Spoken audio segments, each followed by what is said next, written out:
Hey everyone, Rayan here from the Barbecue and Brews show live at Meatstock Sydney with our boys from Cheatmeats. How you going? Good, mate. How are you? How's things, man? Good. Need the microphone to talk, buddy. Yeah, well, Just there. Or else they're not going to hear.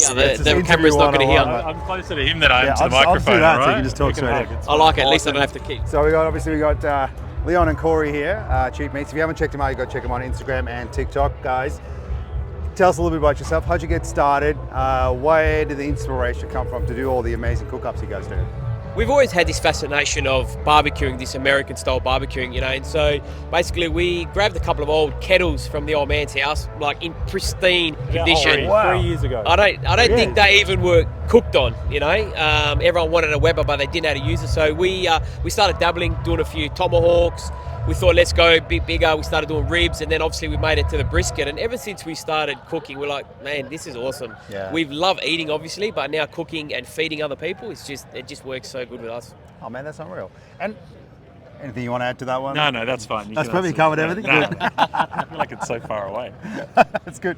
No worries. And look, I mean, what took you to social media though? Like, I mean, it's one thing to cook and obviously get onto kettles and things like that, and that's one passion. But then to take that to social media and then like dominate, especially in Australia, dominate the social media side. Yeah. So at the time when we got those kettles, I think we were doing burgers and I started taking a few photos. Back in the day, it was more photo orientated. Now, obviously, times have changed. It's leaning more to video. But yeah, I took a few photos of these burgers. You get a few likes, that sort of excites you a little bit. The digital hit. drugs kick in, I guess. And then, we started probably exactly that, cutting up a tomahawk or something and getting a bit more of a reach. And then very quickly just seeing what trends were sort of going on social media and doing our spin on it, or just doing larger than life, really big cards with a ridiculous knife or anything that's going to grab people's attention was where we really started. And very, very quickly, that snowball, we had shares on like the Food Network and 9gag and Lad Bible, and we were on a TV show for 2 months. Like within the span of, I reckon, a year, things drastically changed. And you either decide to jump on that bandwagon and keep on pushing, or go back to your day jobs, and we've chosen to keep on pushing. And I'll probably go harder, I reckon. So. And I mean, obviously you've had that success, and it's still continuing. At the time, what was that like from a commitment point of view, time commitment? Because you both have families and things like that. Look, that was probably the hardest thing about what we used to do. I remember on a Sunday morning, we'd get up and then I'd message and Cory and say, look, we're going to do a cook today, and I'd say to the missus, look, we're going to do some ribs. What? So I'm going to stay home and watch you cook for 6 hours? Well, yeah. And so in the beginning, it was really tough. Cory used to come over during the week. Every night during the week. Yeah. So doing cooks every night. My kids would sit on the couch till 10:30 at night, and we'd be cooking something or doing 2 videos. We'd go home, and it wasn't like it was hard or it was work. That was just what we were used to doing to keep on pushing stuff through. But so we also felt like we had a commitment, because we used to get some beautiful produce, and I'm talking like good quality, very expensive cuts of meat, which we were very lucky to practice on. So all these other people were ringing us up or messaging saying, hey, how do you do this? I've just spent $200, I don't want to stuff it up. We're like, don't stress about it. But it was easy for us to say when we're getting $300-$400 cuts of meat and just cooking it, and if you stuff it up, you think, oh well. But the pressure was us. We wanted to, produce and give that quality, and obviously on that, those videos and that, that zoom in of that cut, we had no noise. Like, kids, just got to shush for 1 second. That was the biggest pressure. So there was a lot of pressure in the beginning on doing that. Yeah. Now we're a bit more like the girls know, or the boys, today's their day. We try and do it between school runs, whatever, and it's a bit more quieter. And we've streamlined it a lot easier now. So it started off really as a challenge. We loved it, and because we're so passionate, it was easy. But don't get me wrong, we put the hard yards in the beginning. And I was talking to you guys the other night as well, and and it's actually refreshing to hear that. I mean, you guys are working hard. It's social media. There is a certain there's a level of luck as well, of catching something. Yeah. But at the same time, you've got to work hard. You've got to put in the hard and stay consistent. And that in itself, knowing that we post at say 9 o'clock our time every night, it does get to that point each night where you go, I got to get something up. Yeah. And like, I'm off the back of that doing social media for a bunch of other businesses. So I've got to do that 7 times, whether that's scheduled or whatnot, before I even post our own stuff. So it is, but that's normal for us now. Yeah, so, okay. I don't know. That's right. It's part of your routine now. It becomes your job. Yeah. So once it's your job, then it's sort of like... So is it your job now? Is that what you guys do? Yeah, definitely. It's Cory's full-time job doing the social media management, awesome. and then obviously doing the Cheatmeats is more of a weekend sort of thing. So I still work the full-time, sort of Monday to Thursday, and then I take Fridays off. So again, Fridays it's... content Yeah, days, so most of the time. we probably like almost push... We don't push back, but we just keep putting more of a load on us to just keep performing, and it's just almost working 7 days a week, just huge hours just to fit family time in, the normal life, and then obviously Cheatmeats. Is it like, I find like with this stuff and interviews, and obviously I'm in the same scene but in a different lane, so to speak, right? We're same highway, but driving in a different lane. Great analogy, I like that. But I mean, I just don't stop thinking about it. Do you guys like? Are you able to switch off? Like, I mean, I know you're doing it now full time, so you got to think about multiple. Yeah. But what do you guys do? Do you guys go like, I'm done, I don't think about it till next Friday? But or you're like, what am I cooking next? We've always got something on our plate, mate. Yeah, You'll see something will trigger in your brain. You're like, oh my god, this is a killer idea. Yeah. Let's try it this way or change it up a little bit.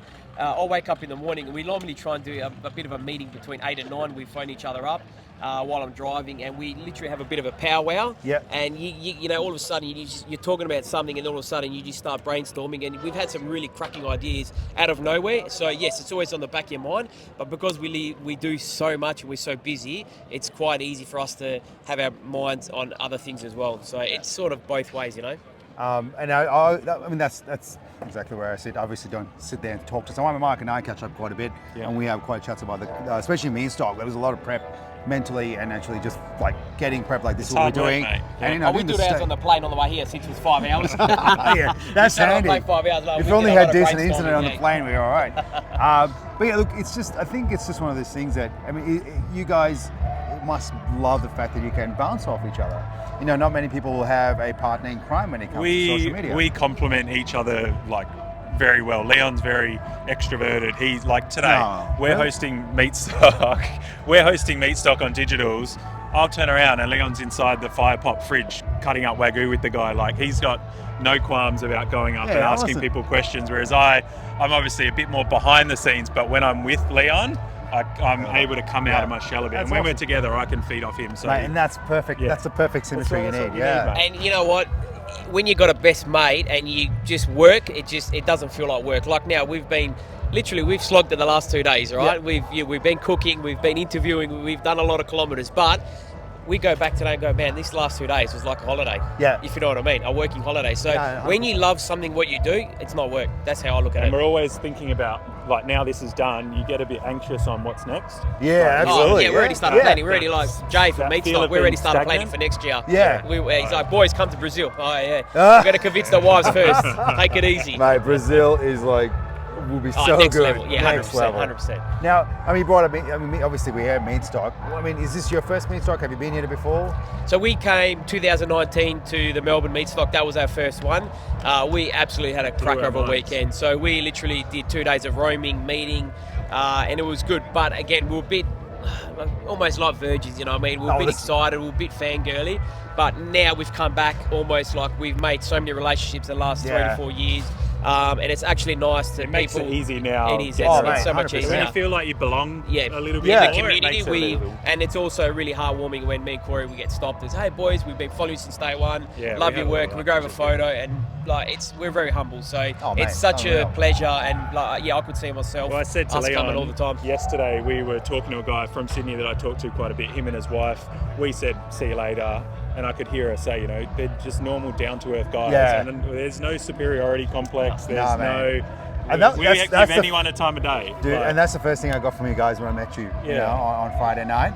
And I'm like, oh, no way. And obviously, you have these like real fanboy moments. My God, these guys are here. No. But then we had a chat. And I'm like, oh man, these guys are awesome. And because we just love to keep learning and we love to keep adapting. And like you said, you know, you're saying a bit of luck to get on board before the train leaves. Yes, we had that, but also the hard slogging. But I feel like if you're almost a bit ahead of the curve as well, it always helps. So that's probably the hardest thing as well, being that, you know, trying to always stay ahead of the curve, because you just become like a bandwagon, you know, when you jump on everyone like everyone else, it sort of becomes a bit stale and a bit boring, you know. Like I'm sort of quite firm on not just if I've seen a video following what that exact video it is. It might be a twist on that, but the idea is like we create the trends more than following the trends. Yeah. So put our spin on it. And that takes a bit of effort too to come up with those ideas. Of course it does, Now, I mean, you guys cut up briskets in half and hold them up and things like that. They are very much in your face. Like, I mean, that's like unreal. Like, obviously, I wouldn't even contemplate cutting up brisket now, to be honest. But I don't know. I just don't get that much brisket. But yeah, I mean, that sort of stuff. And I mean, you obviously create a lot of food. What do you do with it? Family. Can you not look at us? Where does it go? Where do you think it goes? I didn't want to say No. We look. Obviously, we love eating it. We obviously eat while we're tasting. But yeah, we really spread it. So basically, we'll have a slice. If we did a brisket, we'd have a slice each, and we'd ring up the father-in-law, or I'd ring up my dad. Yeah, there's always someone that the neighbour. There's teachers at school. We drop it off at the sports clubs, you whatever. You got to do so that, we try and do the right thing. We don't waste anything. So, like I said, we're so privileged to get some awesome produce. Like some goes to school lunches, so it helps the wife out a little bit. Yeah, absolutely. Has Cory's cheat meals for the gym after the gym a few nights a week, but most of it, we'll try and give it to people like the neighbours, whoever. That's awesome. It's always good. Oh, it is, and I think I had somebody the other day go like, "Hey mate, I see you cook 2 racks of ribs. Like, how much ribs do you eat?" And I'm like, "Oh, honestly, dude, I ate like one bone piece for the video, and then like the rest go like cryovac and shared. Like, I'll save that for later. It's just you can't eat that much, but sharing is the best thing. And I think also like the combination of barbecue food and beer can be pretty dangerous at times. I don't know. It's a slippery slope. It catches up on you pretty quickly, and then you sort of got to change it a little bit. It's all about moderation at the end of the day. Oh, that's it. Early days, I used to eat quite a bit. Then I realized, I've got to take it easy. Well, you got to think about your health as well. So you got to, like I said, it all comes down to moderation. So as much as we love meat, we also like to eat the veggies during the week. Awesome, man. Now you guys did some amazing seafood yesterday. The Skull Island prawns. Yeah. I had a taste of those. They were amazing. How much seafood do you guys do? And it's a bit of a difference because I don't think there's any seafood in Meatstock. So that was a good twist on things. That's another thing with us, right? Because we love our meats, right? Hence the reason Cheatmeats. It's not just about beef, pork, chicken, whatever. It's all protein sort of thing. Yes, WA, we have some awesome produce. Oh, mate, unreal. We're very lucky. So both myself and Cory, we love fishing. We love, going on the boat, trying to catch a nice fish, go crayfishing. But cooking them up and eating it, that's the best. So seafood for us, we love because it's just easy. You keep it simple, it's quick, and man, it's so tasty. Talk us through the prawns you did yesterday with the guys that were there. What? So those Skull Island tiger prawns, they're our favourite. They're like jumbo, they're like mini crayfishes. Like I said, keep it simple. Fresh garlic, fresh parsley, Italian chili, parsley, olive oil, salt and pepper. That's it. Marinate them for the day. The hardest thing, I'll be honest with you, is peeling them. Now, when you're going to peel a dozen, a kilo for yourself, no worries. But when you're peeling 9 kilos and you're giving it out, the fingers were sore. By the end of the day, they were sore. And they were beasts of prawns, like you said. They taste unbelievable. So, I mean, what's next for you boys? I know you're saying you're always planning for the next thing. You got something in the pipeline? I think we have a couple of meetings next week. We've got some videos to try and do as well because we're obviously away this weekend. I think we're going to do some chicken wings for the radio. They've come up with some chicken wings on the radio. We have our beef and pork of our new branded rub that will probably land this week as well. Oh, cool! You got a rub coming. Yeah. Oh, that's good. So we've launched the beef rub, but we've sort of rebranded, made it a bit more family friendly, so it can go on the shops at IGAs and everyone can see clearly what it is. But we're very excited with that. There'll be another 2 more coming out soon, and then we'll beef, pork, chicken, seafood. Because obviously doing all this seafood, it'd almost be everything that's in that wet mixture that we used on the prawns, but in a dry mix. So you can use it dry, or you can add olive oil, and it's pretty much like a ready to go marinade. That's unreal. So, and then we got Cairns in 2 weeks. Then we're going to a Hunt and Brew event out at a coffee farm in Cairns for 5 days. So they're releasing a new Australian coffee bean. So we get to go out on the farm. We're making a coffee rub with our beef rub using their coffee grounds, and we're doing a barbecue on site as well. So that's unreal. There's always something. We're very lucky. We're very blessed. 2-3 years ago, if someone told you what you just told me you're going to be doing, would you have believed it? Look, we had a lot of belief in what we were doing. We've always said we could see what we're doing. We believe in what we're doing, so we're not going to give it 50%. We're going in 100%. So for us, the more we do, the more we grow. And for us, there's no stopping us. We're just going to keep pushing as much as we can. Awesome. And if you ask that question in 2 years' time, we're like, we're going to be bigger. Awesome. I love it, man. And we have a bit of that mindset. Not like we're pretty positive and have a good outlook as well, but we don't get our heart sets on whatever deals or whatever work is involved. There's a lot of the time, or even say like talent related stuff, like we know what our relationship is actually the best part. The camera and the meats cooking and slicing is great, but like our relationship together and doing all of that is actually the best part of what Cheatmeats as a brand getting is. to that cutting point, it's a bit of a circus. Yeah. The lines I've got to do, the mistakes, the bloopers. It's that's probably where you release the bloopers at all. That's where the time gets taken. safe to share, but I try and keep it pretty PG. So. No, fair enough. Now, look, you guys inspire a lot of people across multiple social platforms and things like that. Who inspires you? That's a good question. Really good question. I think if we can keep going down that path and inspiring people, I think that's good enough for us to inspire ourselves. Yep. Who do we draw look at each inspiration other from? I don't know. I just feel like we come Max, up like Max the meat guy, TikTok mate. I love his stuff. Yeah. Like I feel like which in a weird way over the last 3 years, turning to being a bit more of a businessy side of becoming a social media brand, I guess. Like, not you've lost a bit of that spark, but he must just write stuff down constantly. He's always doing something that's almost crazier, and he's got a sister that's doing the video. Like, so what he puts out is almost such high quality, but still it's a format similar to what we do. So to be honest, seeing him on social media is a huge inspiration. That's unreal. He's killing it, mate. Yeah. Like, and he deserves everything. By someone. He deserves everything he's doing and his success so far. So good on him. But now, Instagram, TikTok, is that what? I mean, they're two very different beasts. Yep. Which one's your favorite, and which one do you find gets you the most bang for your buck, so to speak? TikTok is sort of. It's still a new beast, and so we don't know yet. We still probably underutilize it. Yeah. Like, I'm not really clued up on TikTok as a social media platform. Early on, I had like managers reach out, obviously moving people to the platform, and I took no notice of it. Over the last probably 18 months, it's become massive. Yeah. So I started just leaning into that, repurposing the content from Instagram over to there, using some trending music or whatever's going on, and just seeing what happens. And like, I'm in no way a TikTok whiz in any sense, but so far in the last, say, 10 months, we've got double what we have on Instagram on TikTok. So it's a crazy when stuff for buck Instagram. Yeah, right. Okay. Still get just from we get I think have brands no got work. more trust in Instagram, so they'll want to push more Instagram than TikTok. So for your question, bang for buck Instagram, but geez, TikTok, man, it's scary what it's doing. Like, we don't get any work through TikTok as of yet, but I think you need to sort of have a bit of redundancy and spread yourself over different social media platforms. You do, otherwise, you're a bit naive to just go. 100%. I mean, for me, that's what I found. Like, the last few months, I've just been like just throwing repurposed stuff, and seeing what happens with the viral things, and things have gone a little bit crazy here and there. It is interesting. But what I like about TikTok is that, like, less work you have to do to try and get reach. Yes. Like, I literally do it half asleep. I'm done. But it's Instagram. I'm like, I gotta make sure everything's they make it work. That's the bottom line with Instagram. Now they do.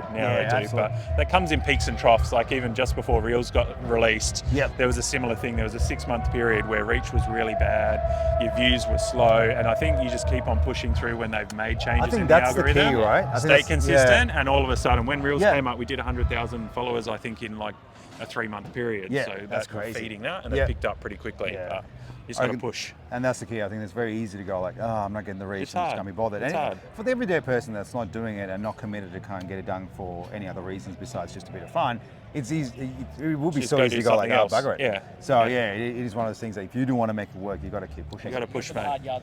No worries, guys. Now, going to wrap up. So you want to let us know where we find you? Because, I mean, obviously Cheatmeats, but how many socials are you on? So we're pretty much just on Instagram and TikTok. We've got a Facebook page there, but to be honest, I don't really show it any love Facebook is the worst. But yeah, Instagram and TikTok. All the oldies love Facebook, all right? Oh, mate, I get it, but the reach is it's like terrible reach. And then same thing, we've almost built a whole new branch coming with these rubs, so that's Inspired Gourmet. Cool, is our new thing. So same thing, the website's in the works at the moment, inspiredgourmet.com.au, but everything will be going on there, and that's our little baby, I guess, to see how it goes. Fingers crossed. All right, thanks, Leon, Cory. It's been really good to catch up with you guys. guys. It's actually awesome being meeting you as well. Oh, mate, it's fantastic. Let's go have a beer. Oh, we should. Definitely. Yeah, mate, we should. And we'll go from there. And yeah, look, hopefully catching up soon. Good luck with everything you guys are up to. Yeah, super proud of the way you guys have gone in the last few years, and can't wait to see it. Let's have this conversation in 2 years, man. Can't wait. Let's do it. I'll see where you are, far out. All right, thanks everyone. We'll catch you next time.